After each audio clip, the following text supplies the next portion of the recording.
you have any advice to men that are getting older and becoming chronically aware of that?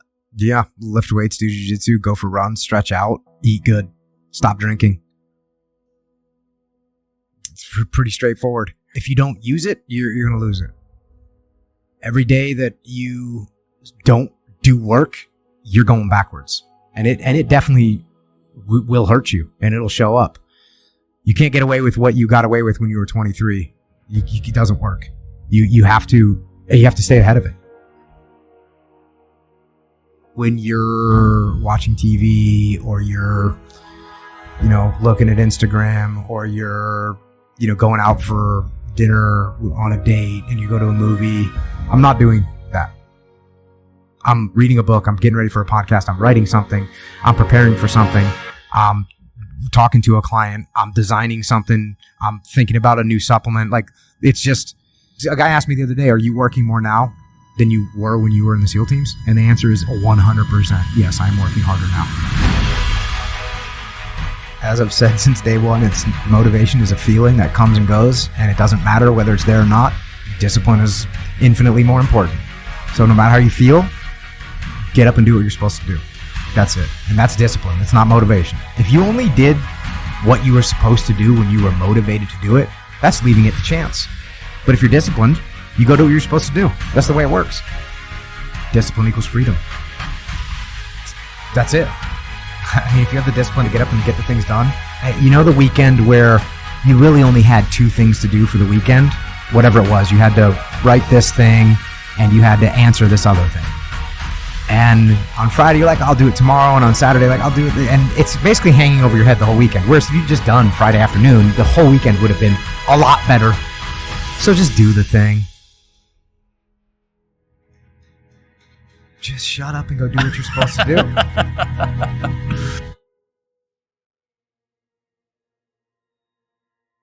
What would you say are the commonalities between the best BJJ athletes and the best special forces operators that you've worked with?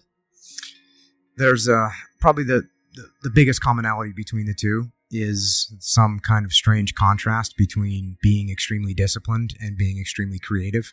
So clearly, if you're going to get good at jiu-jitsu, you got to be disciplined enough to train all the time. Same thing with being in the military. If you're going to be a good operator, you have to have the discipline to push yourself in training. But you can't be a person that, leans so hard towards a disciplined, structured life that you don't have any creativity, because both in jiu-jitsu and on the battlefield, you definitely want to be creative and figure out creative solutions and things that people haven't thought of and things that the enemy is not going to think of or that your opponent's not going to think of. So you got to find that person who has a good balance between discipline and kind of a wild freedom, creativity that they can make adjustments.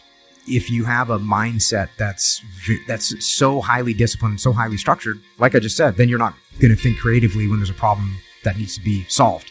So you want to have people that don't mind the discipline and can actually access the discipline in a way that they can utilize it, but you don't want people to be trapped by discipline.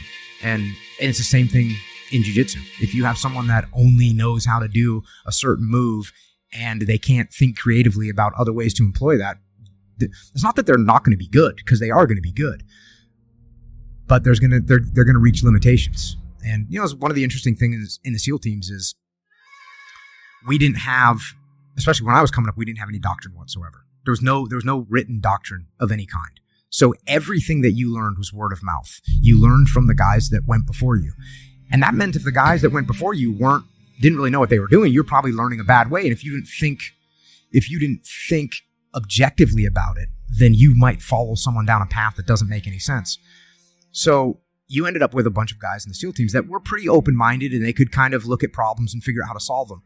In the Army and the Marine Corps, they have doctrine for just about everything. This is how you do a raid. This is how you conduct an ambush. They had written doctrine for this. So if you didn't know how, you could just look at a book, which is actually a huge benefit for them.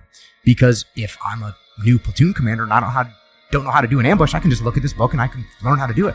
And so there's some huge benefits to having a very disciplined doctrine that you can follow. But that's one of the odd advantages of the SEAL teams, is that since we didn't have any doctrine, we had to be a little bit more free thinking, and that made us a little bit more adaptive in some situations. So it's just like anything else. Your strength can be your weakness can be your strength. And you have to be aware. And if you're aware that it's a strength, and if you're aware that it can also be a weakness, and if you're aware that it's a weakness and you're aware that it can also be a strength, then you can probably optimize the way that you're going to think, which is pretty beneficial. A guy asked me the other day, are you working more now than you were when you were in the SEAL teams? And the answer is 100%. Yes, I'm working harder now. I should say I'm working more, because I'm working more time. No weekends, no evenings, really. Luckily for me, I like what I do. You've managed to align what you want and what you want to want.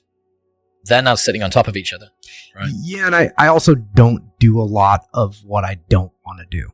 And my partner at Echelon Front, Leif Babin, pointed this out to me like a year ago.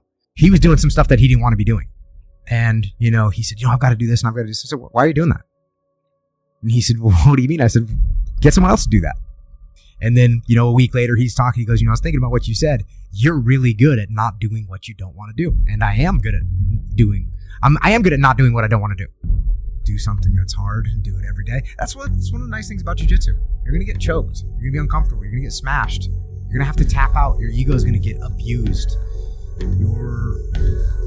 Go do that. Go do that. Go for a run. Lift. Just do hard stuff. And that's a good way to keep that, I guess, fresh.